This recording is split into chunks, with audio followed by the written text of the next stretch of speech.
Banasree road, আর ডান পাশে eastern হাউজিংয়ের Aftabnagar project. আর এই যে লেক দেখতে পাচ্ছেন ডান পাশে, বনশ্রী লেক একদম ডান পাশে, সেটা হলো আফতাবনগর।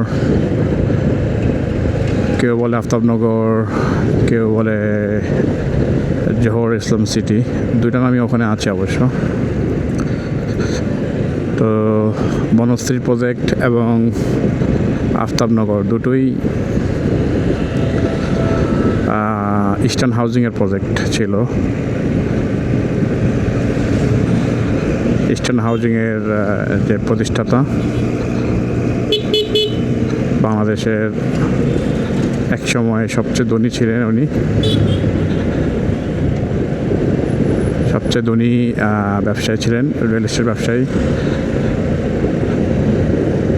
জোহর ইসলাম।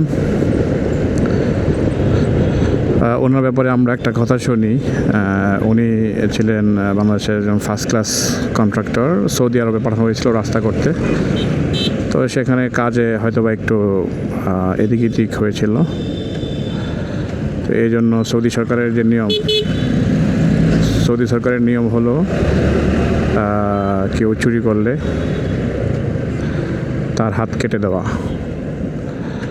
তো তৎকালীন বাংলাদেশের সরকার প্রধান ছিলেন জিয়াউর রহমান। তো উনি ব্যাপারটা অবগত হওয়ার পরে জানতে পারেন এই অবস্থা। তখন ওনার সাথে সৌদি এবং মিডল ইস্ট কান্ট্রির দেশগুলোর সাথে সম্পর্ক ভালো থাকার ফলে উনি তাদেরকে রিকোয়েস্ট করেন যে উনি আমাদের স্বনামধন্য একজন সিটিজেন, বাংলাদেশের একজন বিখ্যাত ব্যবসায়ী।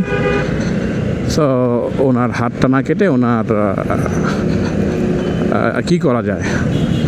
তখন সৌদি আরব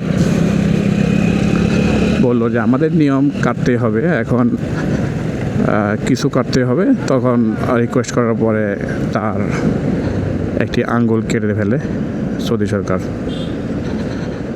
মেবি কাইন আঙ্গুল।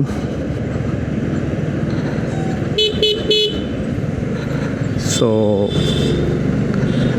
উনি হলেন জোহর ইসলাম। আফতাবনগর, এই যে বনশ্রী বাম পাশে, দুটা প্রজেক্টেরই স্বত্বাধিকারী ছিল ইস্টার্ন হাউজিং।